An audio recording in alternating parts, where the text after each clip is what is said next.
Assalamualaikum warahmatullahi wabarakatuh. Selamat datang wahai sahabat yang dirahmati Allah. Yang sudah like dan subscribe saya ucapkan terima kasih. Dan saya doakan semoga diberkahi keselamatan dunia dan akhirat. Dalam catatan sejarah Islam, terdapat beragam kisah yang menunjukkan hubungan unik antara manusia dan Sang Pencipta. Salah satu kisah yang menarik adalah tentang kisah-kisah yang membuat Allah tertawa.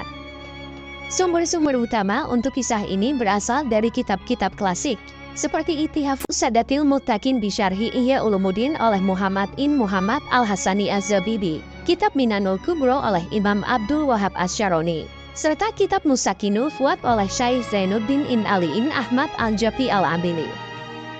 Beberapa hadits yang juga menjadi landasan adalah hadits riwayat Ahmad yang menyebutkan 3 golongan yang Allah tertawa kepada mereka. Dari kisah-kisah ini, kita dapat memperoleh pemahaman mendalam tentang hubungan manusia dengan Allah, serta hikmah di balik setiap peristiwa yang terjadi.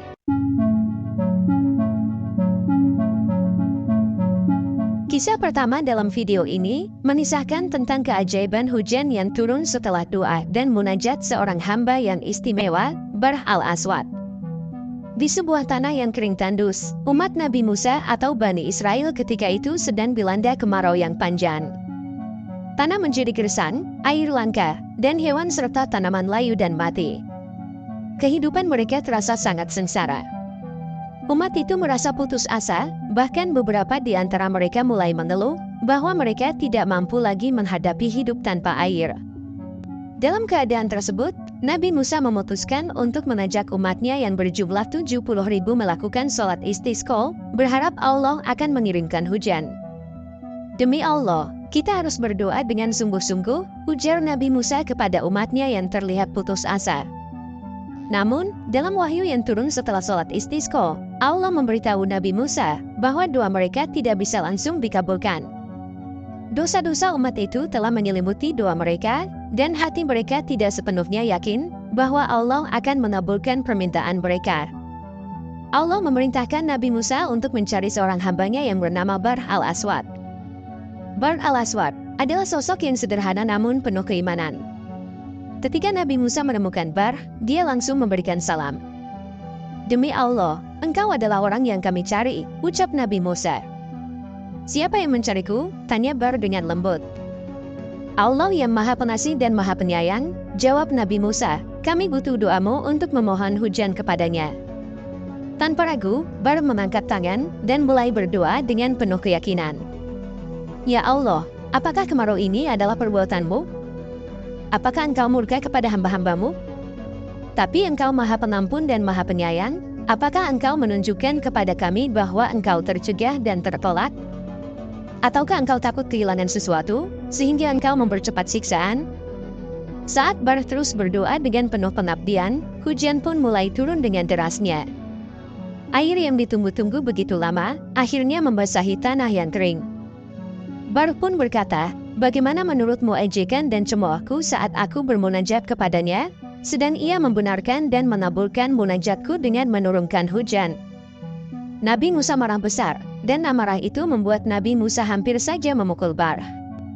Saat akan memukul Barh, Allah berfirman, wahai Musa, jangan kau lakukan perbuatan itu. Sesungguhnya, Barh membuatku tertawa 3 kali dalam sehari. Itulah Barh, manusia yang membuat Tuhan 3 kali tertawa dalam sehari atas perbuatan yang diridhoinya. Kisah kedua dalam video ini membawa kita pada sebuah momen yang menyentuh hati di tengah pengajian yang dipimpin oleh Nabi Muhammad. Saat itu, para sahabatnya sedang berkumpul untuk mendengarkan pengajaran beliau tentang ayat 65 dari surat Yasin. Suasana pengajian begitu hikmat, namun tiba-tiba saja, Nabi Muhammad tertawa hingga gigi gerahamnya terlihat. Keterkejutan pun menyelimuti para sahabat yang hadir. Mereka penasaran dengan apa yang membuat Rasulullah begitu gembira. Ya Rasulullah, mengapa Anda tertawa? Tanya salah seorang sahabat dengan rasa ingin tahu yang besar. Rasulullah tersenyum lembut, aku tertawa, karena Allah yang Maha Penyayang juga tertawa, ketika ada seorang hamba yang mendebatnya. Mendengar jawaban beliau, para sahabat semakin penasaran. Mereka meminta Rasulullah untuk menceritakan lebih lanjut tentang kejadian yang membuat beliau tertawa. Nabi Muhammad pun memulai ceritanya, ada seorang hamba yang meragukan keputusan Allah. Dia mempertanyakan apakah Allah benar-benar telah memutuskan untuk menasabnya. Aku telah memutuskannya, tegas Allah dalam cerita Rasulullah. Namun, hamba tersebut tidak puas. Dia ingin membuktikan bahwa keputusan Allah salah. Dia mengajukan banding dan menginginkan saksi dari dirinya sendiri untuk membuktikan kesalahan-kesalahannya. Allah menyetujui hal itu dan berkata, "Cukuplah dirimu sebagai saksi hari ini," lanjut Rasulullah. Setelah itu, Allah menutup mulut hamba tersebut dan membiarkan organ tubuhnya memberikan kesaksian. Satu persatu, organ tubuhnya memberikan kesaksian akan tindakan-tindakannya selama hidup di dunia. Mereka memberikan kesaksian dengan jujur, tanpa rekayasa atau kebohongan. Setelah organ tubuhnya memberikan kesaksian, hamba tersebut diberi kesempatan untuk berbicara. Namun alih-alih membela diri, hamba tersebut malah mengutuk organ-organ tubuhnya sendiri yang telah memberikan kesaksian yang sejujur-jujurnya. "Sungguh memalukan, menjauhlah dariku, kupikir kalian akan membelaku, tetapi kalian malah menjerumuskanku," umpat hamba tersebut. Para sahabat yang mendengarkan cerita itu tidak bisa menahan air mata mereka.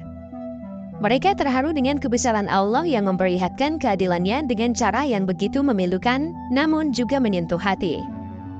"Maha suci Allah yang maha adil," ucap salah seorang sahabat dengan suara serak oleh haru. Kisah ketiga dalam video ini membawa kita pada pemahaman akan keutamaan Qiyamul Lail, suatu ibadah yang mendapat kecintaan dan tertawanya Allah. Diceritakan bahwa Rasulullah pernah bersabda, 3 golongan yang Allah tertawa kepada mereka, yaitu seorang yang melakukan Qiyamul Lail, sekelompok orang yang berbaris untuk melaksanakan sholat, dan sekelompok ketika berbaris untuk berperang. Keutamaan dari Qiyamul Lail menunjukkan bahwa Allah memberikan perhatian yang khusus kepada mereka yang melaksanakannya. Suatu malam di Madinah, Abu Sa'id Al-Khudri, seorang sahabat Rasulullah, duduk termenung di ruang kecilnya. Kegelapan malam telah menyelimuti kota, namun Abu Sa'id masih tegak dalam ibadahnya. Dia bangun di tengah malam, menyalakan lampu kecil di ruangannya, dan dengan hikmatnya melakukan sholat tahajud. "Surga, surga, surga," bisiknya dalam doanya, penuh harap dan kerinduan akan surga yang dijanjikan Allah kepada mereka yang tekun dalam beribadah. Abu Sa'id tidak menyadari bahwa setiap gerakan sholatnya, setiap sujud, dan setiap tangisan yang terucap dari lubuk hatinya, membuat Allah tertawa dengan penuh kegembiraan. Sebagaimana yang disabdakan oleh Rasulullah, Allah juga tertawa kepada orang yang memilih Qiyamul Lail, meski memiliki istri cantik dan kasur yang empuk.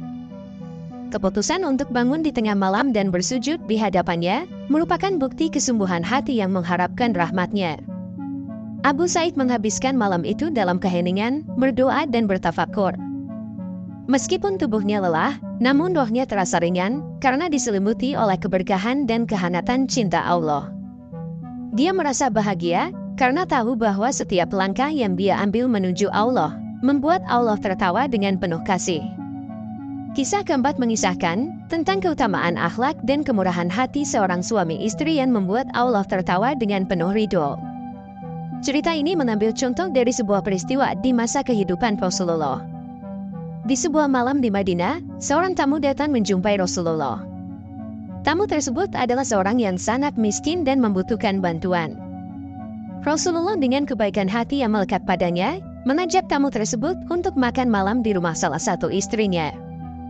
Namun saat mereka sampai di rumah tersebut, istri Rasulullah menyampaikan bahwa tidak ada makanan yang tersedia. Tamu itu merasa sungkan dan hampir hendak menolak tawaran Rasulullah. Rasulullah berkata pada para sahabat, "Siapa yang mau memuliakan tamuku ini, maka balasannya surga." Abu Thalhah, seorang sahabat Nabi yang penuh dengan kebaikan hati, dengan cepat menerima tawaran itu. "Jangan khawatir, aku yang akan menjamu tamu ini," ucap Abu Thalhah dengan tulus. Namun, istri Abu Thalhah menyampaikan bahwa makanan hanya cukup untuk anak-anak mereka. Abu Thalhah tidak putus asa, dia mempunyai rencana tersendiri untuk menghormati tamu Rasulullah. "Siapkan makanan itu, matikan lampu, lalu tidurkan anak-anak ketika tamu meminta makanan," pinta Abu Thalhah kepada istrinya. Istri Abu Thalhah patuh dan mematuhi perintah suaminya. Mereka kemudian menyambut tamu Rasulullah dengan baik, meski makanan yang disajikan hanya cukup untuk satu orang. Mereka mematikan lampu, sehingga tamu tersebut nyaman memakannya. Pasangan suami istri ini seolah-olah juga makan bagian mereka, anak-anak mereka tidur dengan tenang di sisi mereka. Setelah tamu itu makan, Abu Thalha dan istrinya tidur dalam keadaan lapar, sementara mereka membiarkan tamu mereka puas dengan hidangan yang disajikan. Di pagi hari, ketika bertemu dengan Rasulullah, Abu Thalha dan istrinya datang dengan senyuman. Rasulullah melihat mereka dengan penuh kasih. Allah tertawa dengan perbuatan kalian berdua semalam, ucap Rasulullah dengan tulus. Kisah kelima mengisahkan tentang keagungan dan kemuliaan seorang sahabat Rasulullah yang meninggal dunia, Sa'ad bin Mu'adz. Peristiwa ini mengguncang arsy Allah dan membuatnya tertawa. Ketika Sa'ad bin Mu'adz wafat, Rasulullah memberikan kabar tersebut kepada ibunya dengan penuh kasih sayang. Ibunya yang sudah merasa sangat berduka, mendengar kabar tersebut dengan hati yang hancur. Namun, Rasulullah memberikan pesan yang menenangkan padanya. Hendaknya berhenti tangismu, sungguh, putramu telah membuat Allah tertawa kepadanya, dan arsy terguncang karenanya, ucap Rasulullah dengan suara lembut. Ibu Sa'ad terkejut mendengar kabar tersebut. Meskipun sedih karena kehilangan putranya, namun dia merasa bahagia mengetahui bahwa Allah telah memberikan kehormatan yang besar kepada putranya. Kisah ke-6 mengangkat cerita tentang seorang yang bertekad untuk masuk surga, meskipun dia telah mengalami kesengsaraan di dunia dan bahkan telah keluar dari neraka. Ini adalah kisah tentang kebesaran Allah yang tertawa dengan kasih sayangnya kepada hambanya yang tekun beribadah. Seorang laki-laki yang telah menjalani kehidupan penuh dosa dan kesalahan, merasa putus asa ketika dia menyadari betapa jauhnya dia dari surga. Namun, bukan rasa putus asa yang menghampirinya, melainkan keinginan yang kuat untuk mendapatkan rahmat Allah. Dia berdoa dengan sungguh-sungguh, memohon agar Allah mengampuni dosa-dosanya dan memasukkannya ke dalam surga setelah dia keluar dari neraka. Meskipun dia telah mengalami siksa di dunia dan merasakan panasnya api neraka, namun tekadnya untuk mendapatkan surga tidak pernah pudar. Setelah dia keluar dari neraka dan berdiri di depan pintu surga, dia masih saja memohon agar Allah tidak menjadikannya orang yang sengsara. Dalam keputusannya yang maha bijaksana, Allah tertawa dengan penuh kasih sayang. Masuklah kamu ke surga, ucap Allah dengan lembut, memenuhi permohonan hambanya yang tekun berdoa. Kisah ini mengajarkan kepada kita tentang pentingnya ketekunan dalam berdoa dan keimanan yang kuat kepada Allah. Meskipun kita mungkin telah melakukan banyak kesalahan di masa lalu, namun Allah selalu terbuka untuk menerima taubat dan memberikan rahmat-Nya kepada hambanya yang bertobat dengan sungguh-sungguh. Kisah terakhir dalam video ini menampilkan ketertawaan Allah dalam situasi yang sangat unik, yakni pada saat dua orang sedang berperang. Namun yang menarik dari kisah ini adalah bahwa keduanya yang sama-sama masuk surga ini, satunya seorang mukmin dan satunya lagi seorang kafir. Dalam suatu pertempuran yang sengit, terjadi duel antara seorang muslim dan seorang kafir. Keduanya saling berhadapan dengan pedang mereka yang terhunus, siap untuk bertempur demi keyakinan mereka masing-masing. Namun di tengah pertempuran tersebut, terjadi sesuatu yang tak terduga. Seorang muslim yang berperang di jalan Allah, dalam kekuatan imannya, meninggikan kalimatnya, dan berjuang dengan segenap kemampuannya, terbunuh oleh seorang kafir. Allah dengan kebijaksanaannya yang tak terduga, menerima taubat dari orang kafir tersebut. Dia diberi hidayah olehnya untuk memeluk Islam. Setelah itu, dia kembali berperang di jalan Allah, dan akhirnya gugur sebagai syuhada. Ketika Rasulullah menceritakan kisah ini, beliau menyampaikan bahwa Allah tertawa atas peristiwa ini. Meskipun awalnya terjadi pertempuran antara seorang muslim dan seorang kafir, namun akhirnya keduanya diterima oleh Allah dan masuk surga sebagai syuhada. Sekian dulu perjumpaan kita kali ini. Wallahu a'lam bishawab. Wassalamualaikum warahmatullahi wabarakatuh. Yang sudah like dan subscribe semoga masuk surga.